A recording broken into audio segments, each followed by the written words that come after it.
a Malseat court. 33-year-old Mohammed Dosso, who also holds an Italian ID card, was arrested in November 2024 and admitted to distributing militant propaganda and trying to recruit people to carry out attacks. Dosso focused mostly on asylum seekers who lived alone and had left war-torn countries.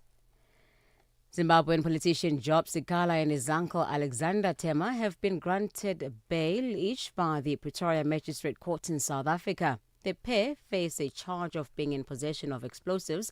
They were arrested last week while en route to Zimbabwe, Ditaba Tsotetsi reports.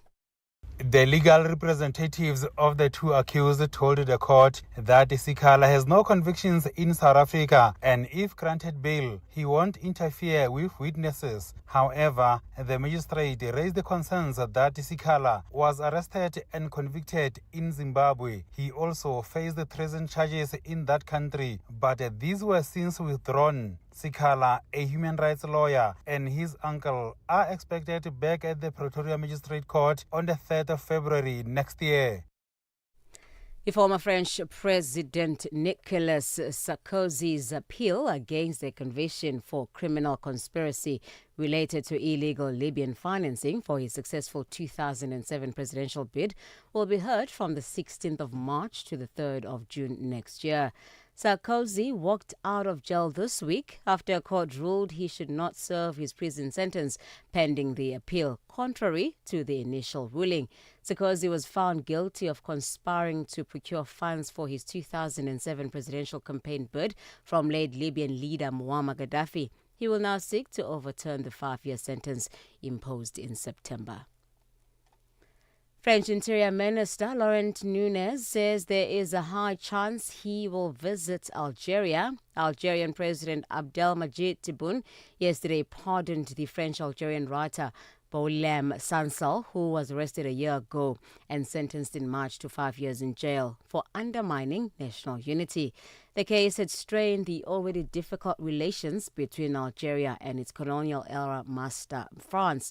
France's BFM TV reported that President Emmanuel Macron had a call with Tebboune to express his gratitude and was hoping to establish a dialogue on bilateral issues. The president of the Foundation for European Progressive Studies, Maria João Rodrigues, says the global order is currently being reshaped by 3 major systematic movements. Speaking at the G20 Summit and Center in Johannesburg ahead of the G20 Heads of State meeting next week, Rodrigues explained that one movement is disengaging from the weakening multilateralism, while another is attempting to restore the old rules-based system. It seems to me that we are dealing with different, what I can call systemic movements to change the global order. One systemic movement is disengaging from multilateralism and weakening multilateralism. We have another movement which is trying to come back to the previous rules-based order. But I believe this is not the solution. The solution is a third movement, which is also happening right now, and which is working to bring about a new rules-based order. Recapping on your top stories, an Ivory Coast national who tried to recruit people to carry out jihadist militant attacks in Europe has been jailed to 10 years by a Maltese court. 33-year-old Mohamedou Dosso, who also holds an Italian identity card, was arrested in November 2024 and admitted to distributing militant propaganda. Channel Africa News, I'm Onele Tsinsi. SABC News, the African perspective.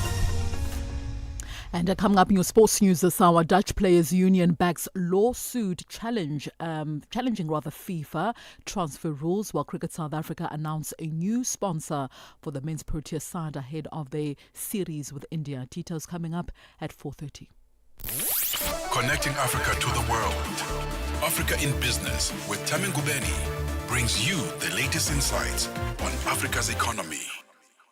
It is exactly 7 minutes after 4 p.m. Central African time. On our agenda on this Thursday, we always bring you the G20 feature, and today is no different. We'll be looking this afternoon at the G20's agenda at shifting towards practical action when it comes to the transference of digital skills on the African continent, and specifically amongst young people.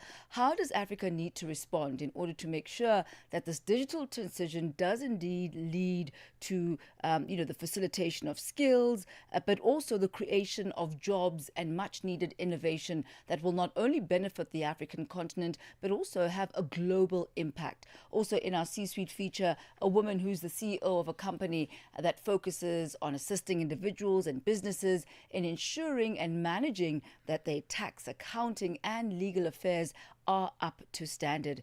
And Aliko Dangote does it again. How much of an impact is he likely to make in the Zimbabwean economy?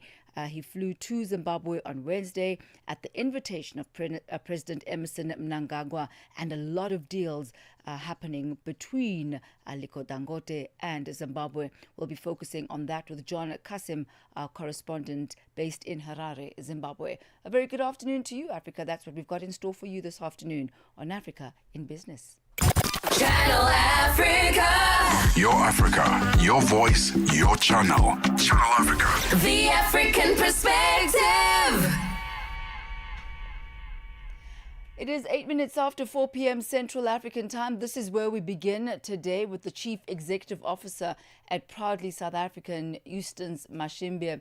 She says that the high unemployment rate is a threat to localization, as the majority of the citizens would be without jobs and therefore unable to pay and to buy products from the local businesses. Mashimbye was speaking at the Business B20 Roundtable that's hosted by Absa Bank at their head offices in Johannesburg, South Africa. The roundtable comes as world leaders prepare to descend on South African shores to attend Africa's first ever G20 summit next week. Tutongobeni compiled this report. As global leaders prepare together for the G20 summit next week in South Africa, local commercial bank Absa hosted a media roundtable exploring Africa's growing role in shaping global economic priorities. The discussion examined how trade finance can drive inclusive growth, regional integration, and sustainable development across the continent. Ari Rautenbach, Absa CIB's managing executive, sector head for agriculture, spoke on the trends that are impacting the continent's agricultural sector, with climate change and geopolitical developments at the top. I think if you look at some of the trends, the food security must be top 3, top 5 of any government at the moment. You can start with climate. It's a sector that's directly impacted by climate. 2022 in Africa, the estimation is that about $8 billion was lost due to climate. That could go to 60 billion by 2030 if we don't make plans. Then I think it's also this geopolitically environment. If you think of Russia and Ukraine, they hold between the two of them 20% of the world's wheat production, which is now disrupted. And should it come back or leave, it's got big influences around logistics, prices, markets. So I think it's fairly sizable.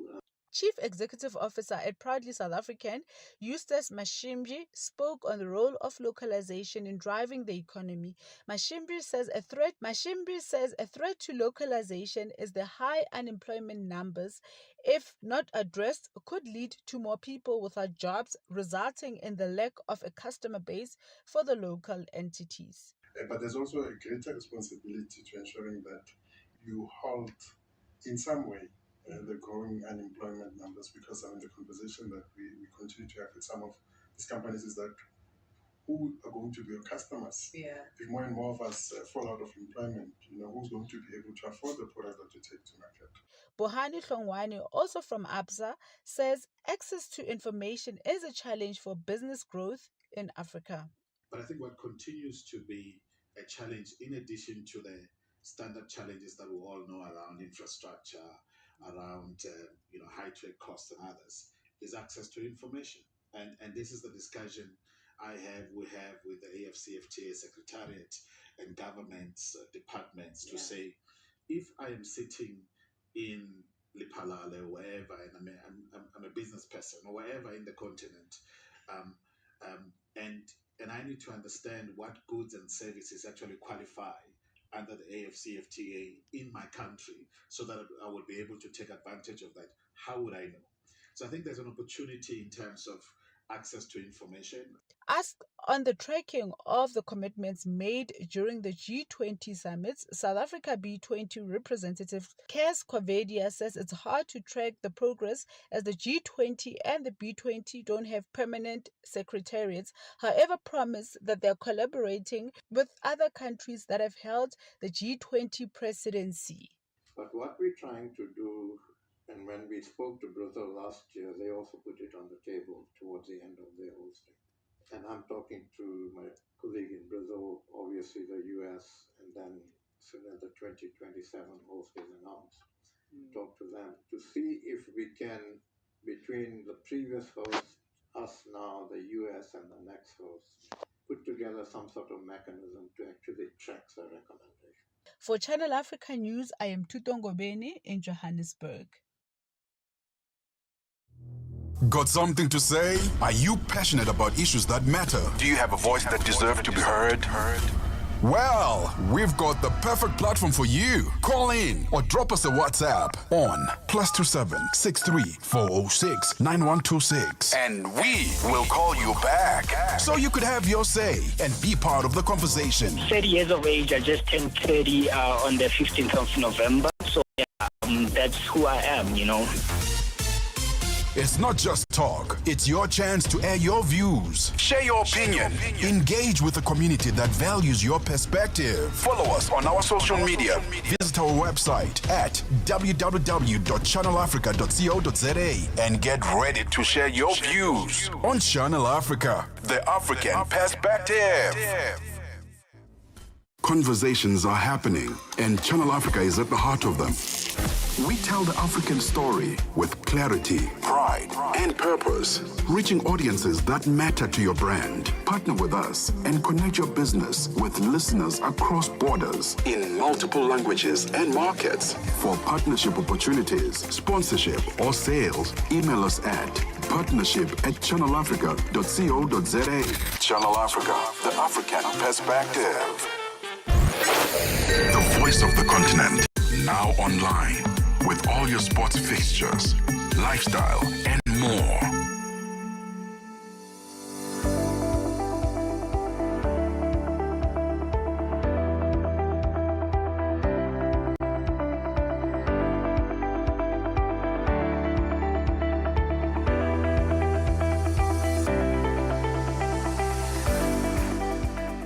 G20 in Africa. Exclusive Channel Africa. Championing Africa through solidarity, equality, and sustainability. This must be our penultimate G20 feature, with the G20 summit coming in a really short while, the 22nd and the 23rd of November in Nasrec. And this afternoon, as we do between Channel Africa, Africa in Business, and SAFM's The National Pulse, we focused on some of the key topics and key issues that the G20 concerns itself with. And today, as the G20 agenda shifts towards practical action and digital skills, the urgency of closing the gap for youth employment as well as innovation across Africa continues to be an area of focus.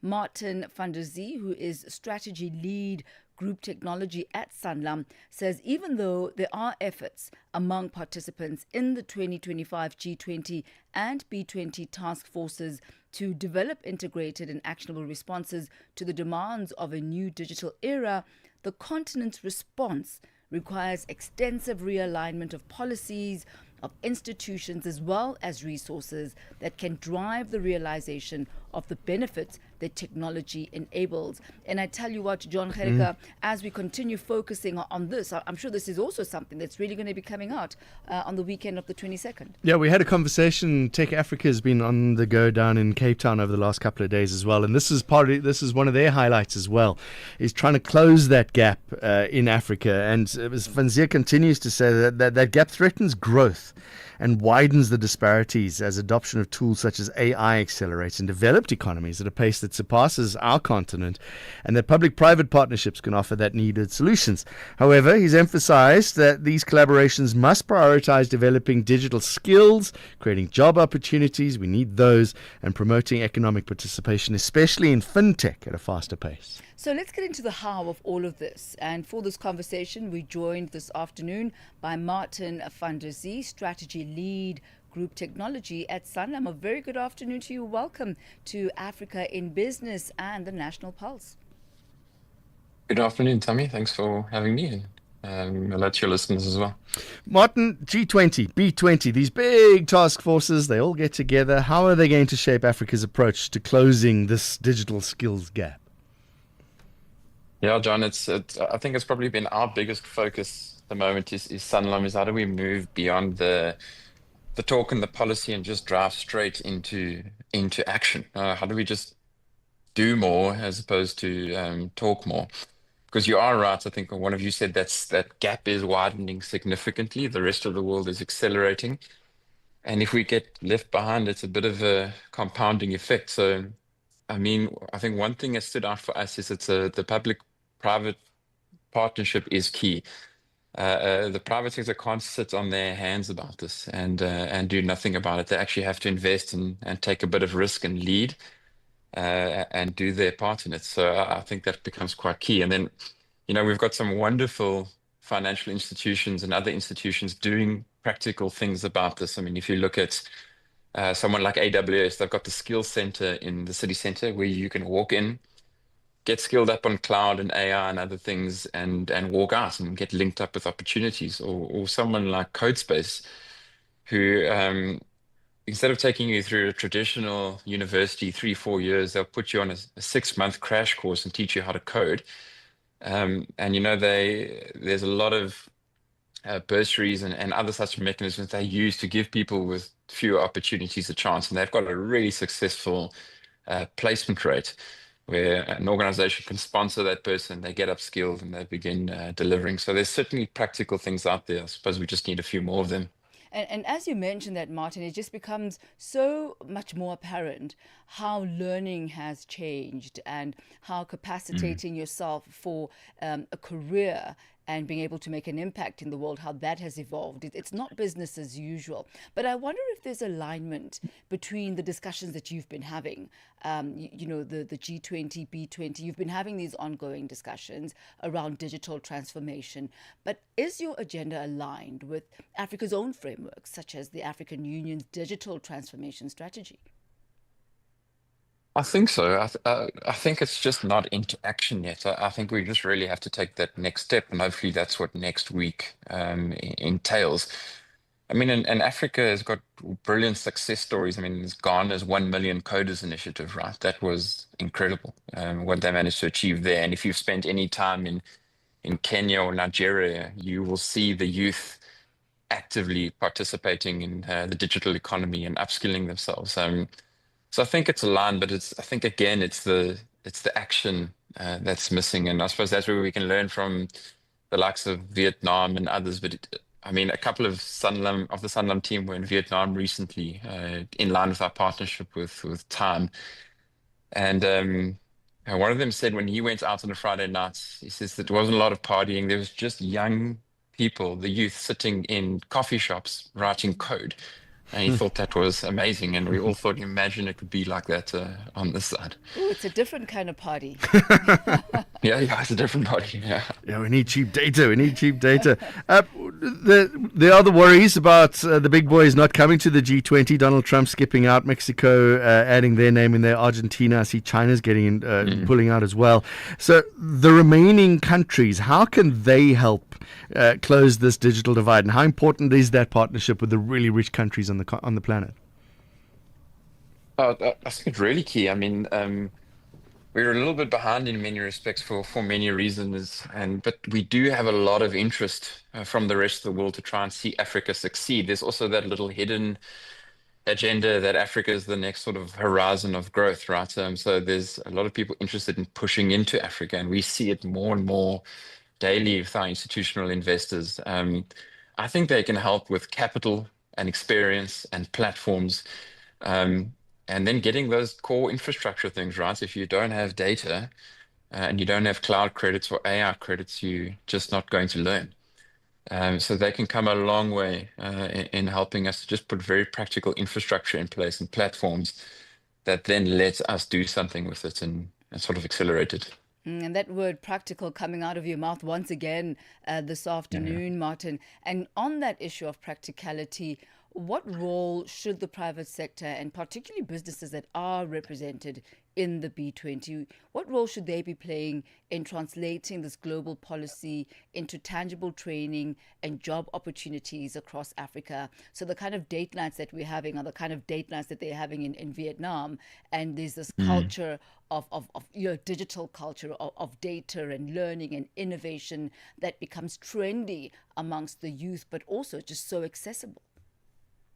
Accessible, that's the key thing. And I think that's part of our role is making tech and digital learning platforms accessible, and not just your slideshows or online courses, but things where people can dig their hands into and their minds into. And the word bandied around a lot is regulatory sandboxes, but those are AI and cloud and data platforms that are made accessible to people where they can sign up, run practical courses or with ChatGPT next to them to learn something practical, and then present it back to industry.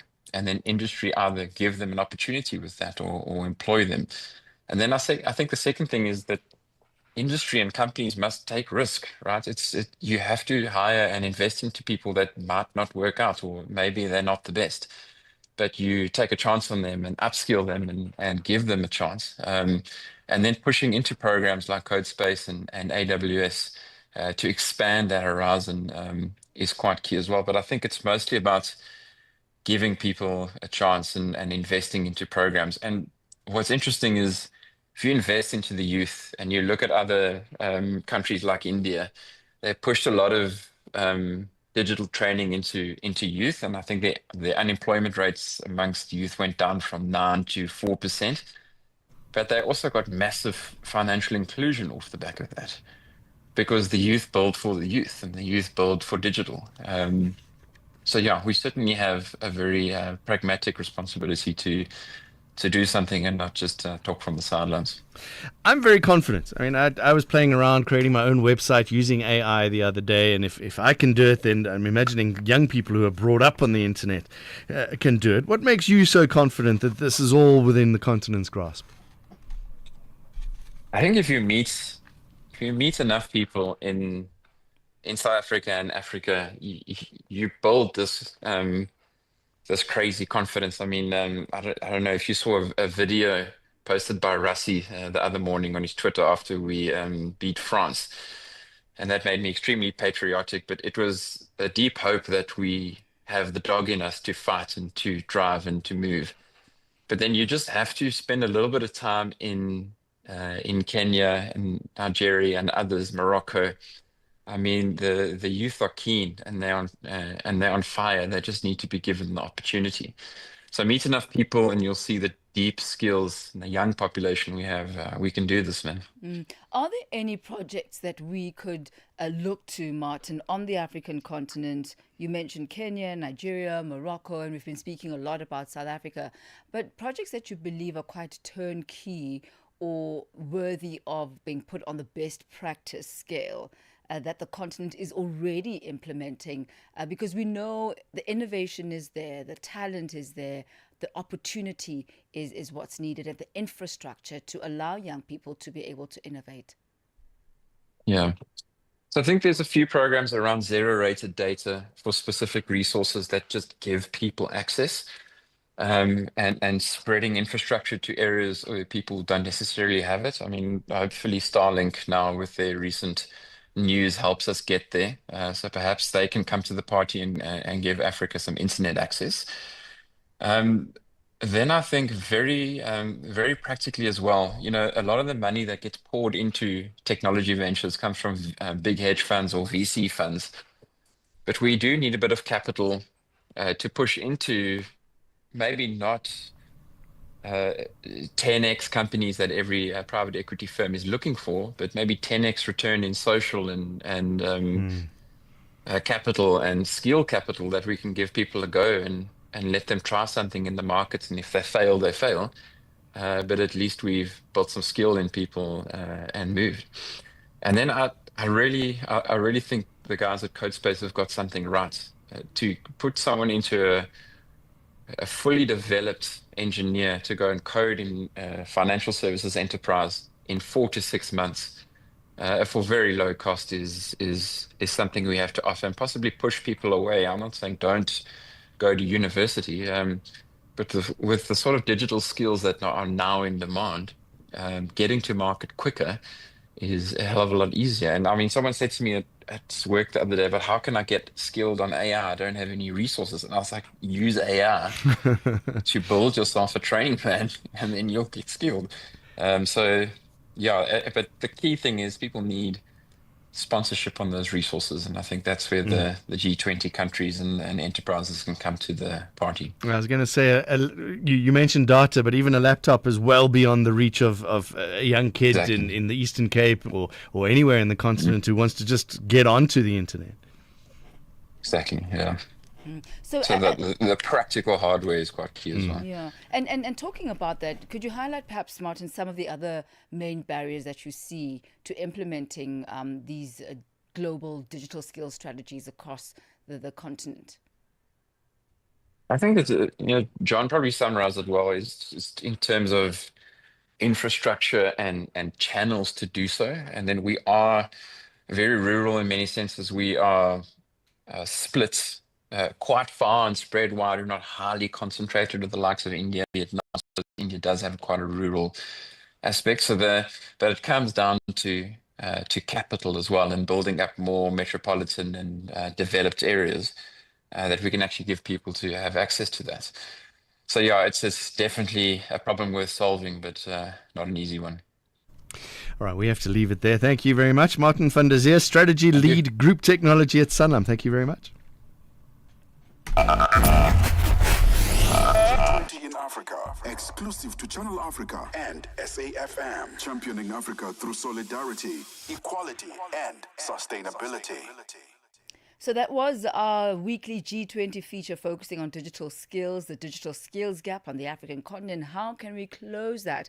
And also a really good point that Martin van der Zeer made there, that there needs to be a recalculation of ROI. It's not just about the capital returns, but really looking at those returns from social and skills capital. That also will go a long way in incentivizing companies to actually start investing in young people, their technology, and seeing a return, not necessarily in rands, but in skills and social capital, because ultimately that too equates to rands down the line. It is exactly 4:30 p.m. Central African time. Let's take you now to the markets desk where Chanduko Ligege is standing by with your latest market indicators. Business news on Channel Africa. The African perspective. Thank you, Tommy, and good afternoon.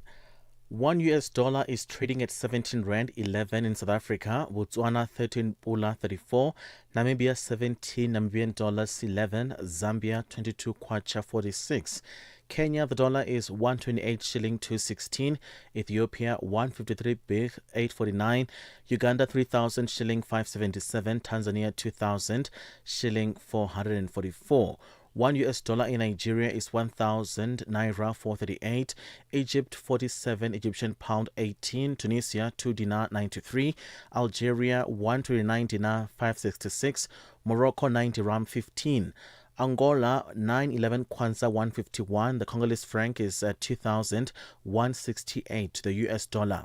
Commodities: gold is at $4,222, platinum at $1,586 per ounce. The price of Brent crude oil at $63.28 a barrel. That is all from me. For any business stories you'd like to share with us, please send us an email to newsroom@channelafrica.co.za, or you can call us on +27 11 For Channel Africa Business, I am Chandruko Ligege.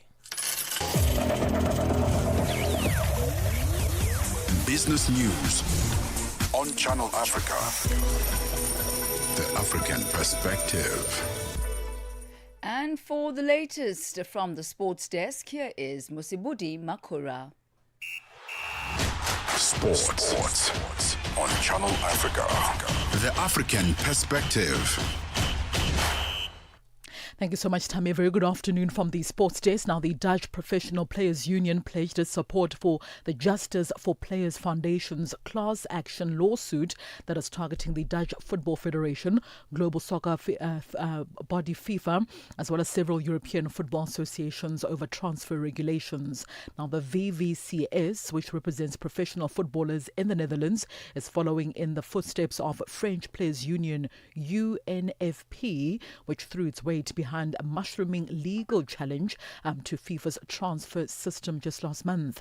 Now, the lawsuit stems from a European court ruling that found some FIFA transfer rules violate European Union law and also aims to align FIFA rules with European principles of free movement. Now, the case also centers on former Chelsea, Arsenal, as well as Real Madrid midfielder Lassana Diarra, who was slapped with a $11.66 million fine by FIFA for leaving Russian club Lokomotiv Moscow 1 year into his 4-year contract. We'll stay in Europe. So England will kick off their Euro 2028 campaign at Manchester's Etihad Stadium should they secure direct qualification, with fellow co-host the Republic of Ireland, Scotland, as well as Wales guaranteed to play all their group stage matches on home soil. Now, the UK government, Scottish government, Welsh government, as well as the government of Ireland will collectively invest up to $973 million towards security and other costs, including a contribution alongside other football partners to a $59 million social impact fund. So an independent assessment projects the tournament will generate $4.4 billion in socio-economic benefit between 2028 and 2031. Onto this now. The National Basketball Association, in its latest move to aggressively grow overseas, will soon begin selling more franchises to its league in Africa. Now, the NBA Africa CEO Claire Makananzi says their goal is now to catalyze economic development on the continent, but also building a broader ecosystem which goes beyond the court. NBA Africa is that the goal is to catalyze economic development using sports and basketball in particular. And so if we are going to catalyze economic development, then we have to look at the whole ecosystem, which is beyond the court. So the court is where action takes place, but the court has very few players that are going to be playing on that court. Look at the NBA, only 500 players on the NBA in the whole world. And so the very best will go to the NBA because it's the elite league that we have. On to some cricket news now. Cricket South Africa earlier on today announced Cringe Roll, a global leader in animation, as an associate team sponsor to the Proteas men's series in India, taking place from the 14th of November until the 19th of December. Now, Cringe Roll's logo will feature prominently on the back of the Proteas men's playing shirts across all formats. That's the Test, the One-Day International, as well as the T20 International. This partnership also makes a significant expansion of Cringe Roll's global sports presence and also brings the brand onto one of cricket's biggest international stages. Still on cricket news, the brand value of India's top women cricket players has gone through the roof following their fairy tale World Cup triumph on home soil just last month, with the top sports marketing experts calling it a watershed moment for the sport. So after a hat-trick of defeats nearly derailed their campaign, India stunned seven-time champions Australia in the semi-final. They now played South Africa in the final to claim their maiden 50 overs World Cup title. So since that midnight victory, the phone has not stopped ringing for 36-year-old captain Harmanpreet Kaur as well as her teammates. Now, within hours of the final win against South Africa, Kaur was beaming from the front pages of the newspapers after being unveiled as a brand ambassador for real estate developer. Now, Karan Yadav, the chief of commercial officer at JSW Sports, confirmed that the jump in endorsement values for some of the players they manage, including Jamia Rodriguez as well as India opener Shafili Verma, had grown very much over the last 2 weeks since winning that title on home soil. And that's a wrap from the Sports Desk at the Sawa. For any sports stories that you'd like to share with us, our email address is newsroom@channelafrica.co.za. Give us a call as well on +27 11714 4459. For Channel Africa Sport, I am Musibudi Makura. Sports on Channel Africa. The African perspective. Africa means business. Tune into Africa in Business with Tami Ngubeni for the future of the African economy. Channel Africa, the African perspective. Thank you to Chanduko Ligege and Musibudi Makura. I mean, that story about the equity and the value of players escalating after a good win, well, it is to be expected. And everybody loves a winner, don't they? It is exactly 4:37 Central African time. Now, according to the African Nenda Foundation, making transactions instant, affordable and accessible is helping millions of Africans who were once excluded from formal financial systems to actively now participate in the digital economy. This message came during the opening launch of the State of Inclusive Instant Payment Systems, that's SIIPS 2025 report, held on the 13th of November in Ezulwini in the Kingdom of Eswatini. This was held in partnership with the Central Bank of Eswatini, the World Bank and the United Nations Economic Commission for Africa. Channel Africa's economics reporter Innocent Simosa has more. Now in its fourth edition, the event brought together several African Central Bank governors, including representatives from Mozambique, Somaliland, Botswana, Sierra Leone and Zimbabwe, to name a few.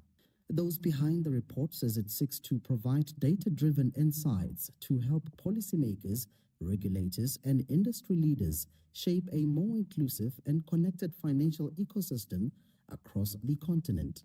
But what will define Africa's future in the digital space, and how far are we as a continent in dealing with cross-border payments? Dr. Robert Ochola is the CEO of Africa Nenda Foundation. So the question on cross-border and how far are we is a great question. So there's a couple of things that are happening on the continent, as you know, and I think you saw some of the numbers up. There's a couple of regional systems, regional economic community systems, which are in place. We mentioned 3 as of last year, and then of course by September this year we moved to 4. We also have a Pan-African arrangement, which unfortunately we're not getting data, and we hope to see some data coming through. But before you can, I think Governor mentioned this, before you can sort out cross-border, we need to ensure that domestic arrangements are in place and are inclusive. So to me, that's fundamental. On cross-border payments, the governor of the Central Bank of the Kingdom of Eswatini, Phil Mnisi, had this to say. The question we are asking is about cross-border payments. There we are still using the traditional platforms which I spoke about, the real-time gross settlement, the SWIFT. Those are happening in the normal way.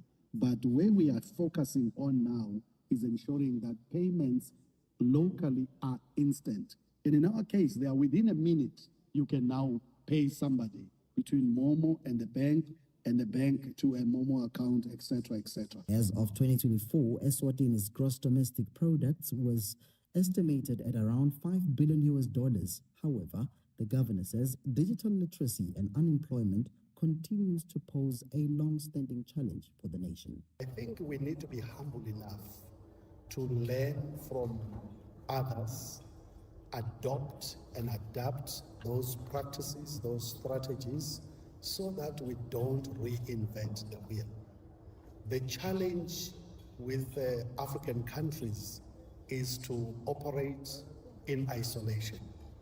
And I think the African Weather Platform and launching such a report, adopting the use cases, the best practices, will make sure that we implement financial literacy as quickly as possible. It was also revealed that as of June 2025, there are 33 live domestic IPS across 25 countries in Africa.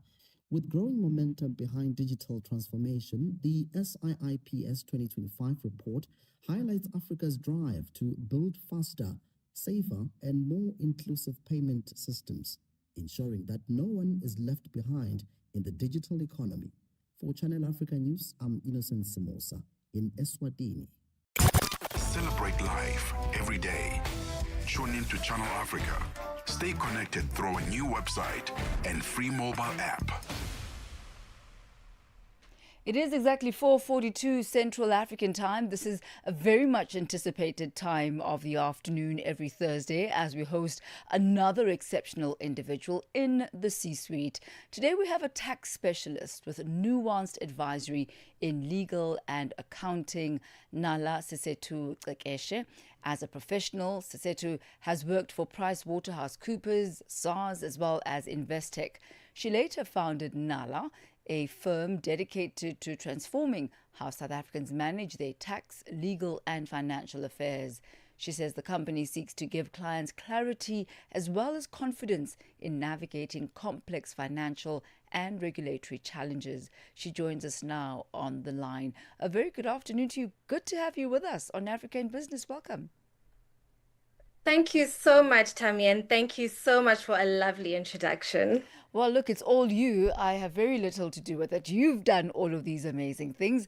And I was speaking to my colleague a little bit earlier on, and I was telling her about what it is that you do. And she said, oh, we all certainly need help in that department. So you really provide such essential services. But I wonder what it is that led you to that point. Why did you end up focusing on tax and financial affairs? How did that begin? Look, I studied tax in university and I went on to work in the financial services sector. But it was when I left private sector and moved to SARS where I really developed a passion for tax law because I was involved in tax strategy. But when I was there, I saw a gap. And the gap is usually between the taxpayers who are able to afford tax advisory, able to afford to approach accounting firms, and those who can't. And usually the ones who are penalized are the ones who don't have access to these services.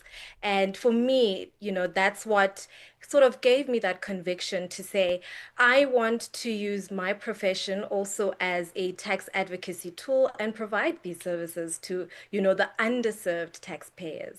Ultimately, it is business, even though your motives are very altruistic. How do you balance the two? Well, it is business in the sense that everyone's context is nuanced. I don't want a client to ignore that letter of demand from SARS because they are afraid that it might end up being costly. I want them to be able to walk through the door when they come and, get my services.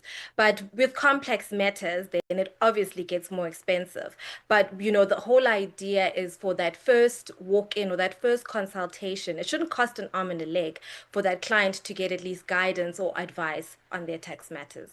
There are many who are still working in corporate. I mean, you've worked with top institutions like PwC, SARS, Investec. We've mentioned that before.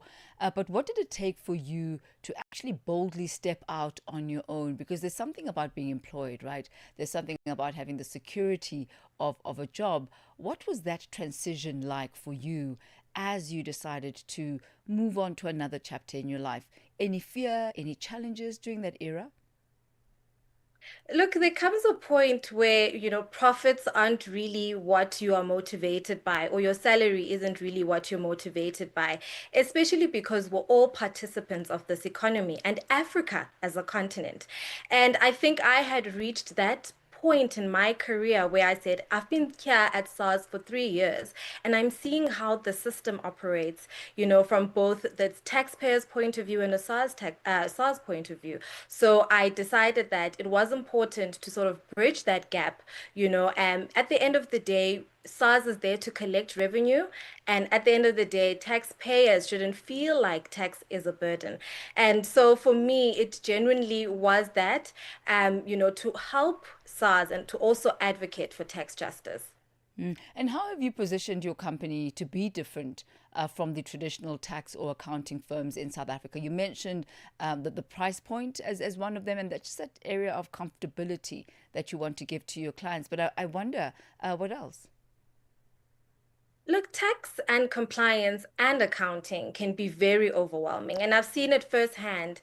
And it's not that, some taxpayers ignore SARS out of, being deliberately not wanting to pay tax, but it is so intimidating to deal with those kind of things. And so Nala is built on that idea of clarity and, transparency and fairness, for our clients, and also just to always make sure that our clients trust us, and we meet them where they are. And you've got clients who come and they are facing audits or they are in tax debt, and we come in and we provide a temporary solution while we fix their compliance. And it's also in them knowing and being empowered about their tax position as well. One thing that I saw is that a lot of high net worth clients in private sector have asset protection vehicles. They plan their taxes, they plan their finances, and you'll find that the majority doesn't have that. And so the underserved majority is in numbers, and those are the clients I'm seeking to help. And what are some of the most common tax or legal challenges that you see among South Africans? It's, I would say, lack of knowledge, lack of access to information as well. Just recently I was working with a single mother who did not know how to claim deductions for their disabled child. And so they miss out on a lot of tax benefits, and tax credits. And I also find that people are so desperate to get refunds from the system. And sometimes that's not always the case. And so they end up working with tax practitioners who, give them these false hopes and promises, and it lands them in trouble. And also clients who still have that mentality and that mindset of thinking that they can declare zeros and get away with it. Well, now SARS is modernized and is digitalizing how they collect tax. So they're able to see everything. And so under declaring your income or not declaring the full income is, one of the legal problems or the things that land a lot of taxpayers in trouble. And every tax season, we hear about South Africans being defrauded of their tax returns. Can you tell us more about that and how that actually happens?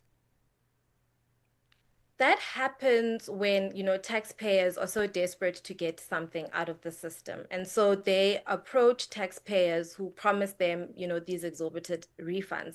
And also you'll find that there are syndicates who work together and approach taxpayers and end up hijacking certain profiles because they want to manipulate the system, to get refunds out of that. And so that's how the defrauding sort of happens. And then, being caught with their pants down, because at the end of the day, gets to find out and they're still liable for this tax. So it's important, very, very important, to approach a tax practitioner or professional that is registered. Does your work sometimes become personal to you? I mean, are there some cases that you've dealt with that as you're dealing with them or after they've concluded, you feel like your heart was in there as well? Absolutely, Tammy. Tax justice is personal to me. I've seen how the system fails the underserved, and I've seen how those who have access are able to optimize, with tax optimization and optimize on the system. And so when I see people who are struggling to make ends meet be liable for tax, at SARS, and SARS wants to come and garnish it. It frustrates me a lot. And so there are cases where, for example, yesterday I received a we're doing an audit with a client, and I received the outcome, and the client is owing 6 million rand based on the SARS assessment. I took that absolutely personally, and disputed that first thing this morning, and I put together all my papers to dispute that, because we can't always accept an audit outcome because it comes from SARS. We're able to challenge it. And if we're able to provide the evidence and substantiate why the client shouldn't be owing that amount of money, we then take it to the next level until our client gets justice. And so where do you see yourself if you close your eyes in the next 5-10 years from now? Any plans maybe to work beyond South Africa's borders? You have all the experience. You've got international clients. You've worked with huge corporates and institutions. Absolutely, Tammy. Thank you for that question. I mean, our website is www.nala.africa, and that .africa is intentional. South Africans are everywhere. South Africans are all over the world, all over the globe, all over the continent, and they are contributing in each and every economy. And I do a lot of work with the Tax Justice Network in Africa, and a lot of work with the African Tax Administration Forum, and we have these discussions about how we can, sort of collect tax revenue and improve our countries and improve our infrastructure and improve our schools and improve a lot, because tax revenue really is for Africa. It is for the people. So absolutely, we are going to be expanding into Africa. That is the intention. And I wonder, do you help countries or rather companies that want to establish a leg or footprint in other countries on the continent, as far as registration for tax there and ensuring that they're compliant in their new country of domicile or operation? Yes, Tammy, we do. We assist businesses across jurisdictions, whether it's forming a different company in a different jurisdiction, or it's for tax optimization as well. We do a lot of cross-border tax advisory as well for individuals and businesses. Well, we wish you all of the best. Nala.Africa. And the Africa, she says, is very intentional. We wish you all of the best and well done. I mean, tax justice is justice.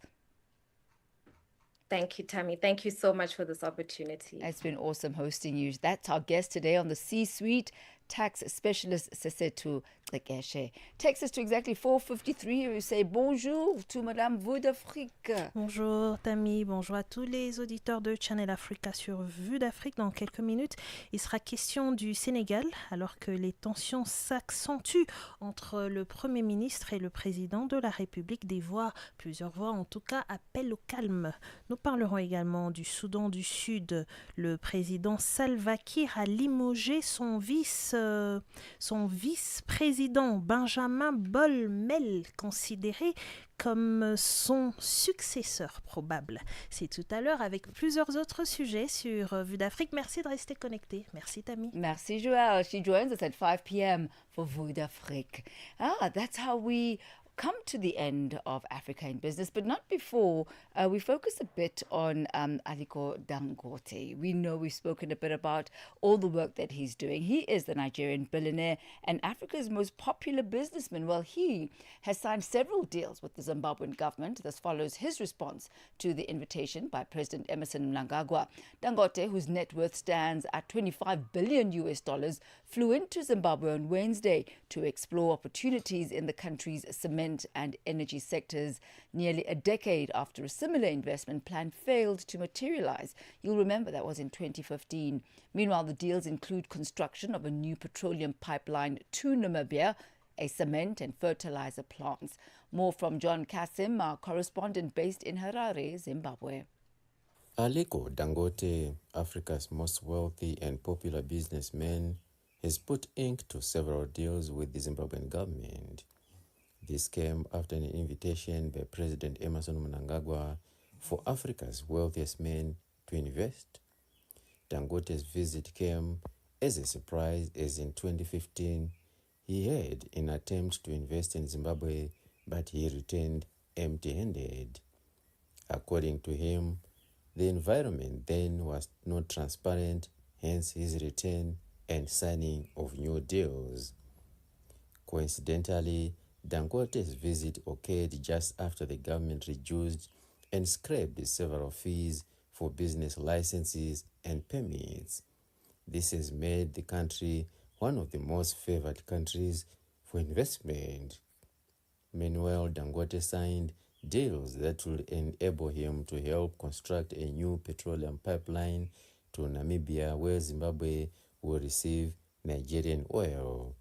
In July, Reuters reported that Dangote Petroleum Refinery, one of the group's subsidiaries, intended to build storage tanks in Namibia with a capacity of at least 1.6 million barrels of gasoline and diesel to supply refined fuel to Southern Africa.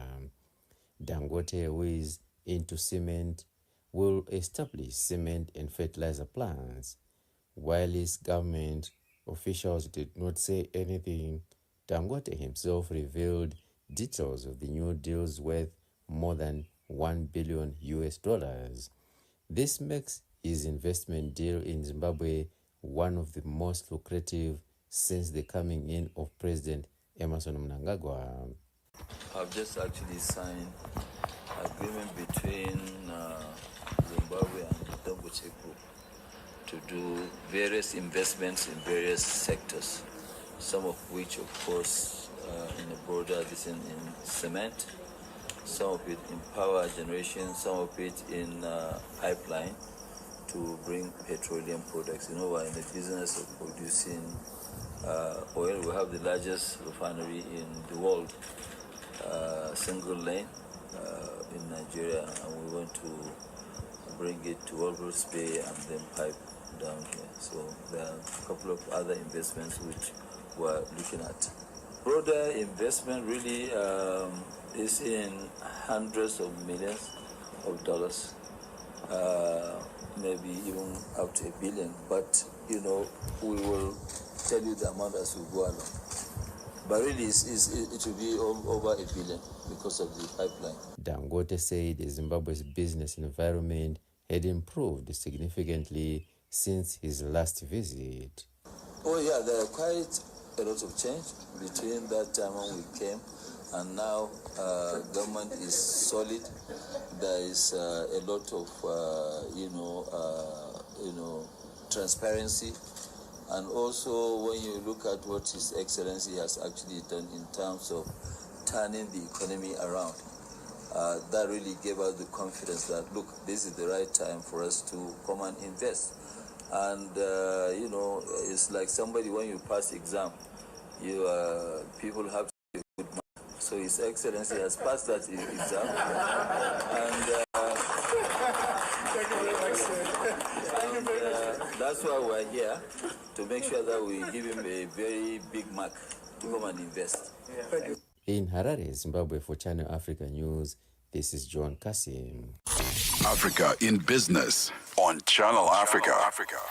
Certainly a new fresh wind blowing over Zimbabwe. And it's on that note that we bid you farewell this afternoon. Thank you for having spent the past hour with us. I'm Tami Ngubeni. This has been Africa in Business from myself and the rest of the team. Have a splendid afternoon further as we leave you in the very capable hands of the French team and VuesdAfrique. Au revoir et restez connectés. African enterprise meets global opportunity.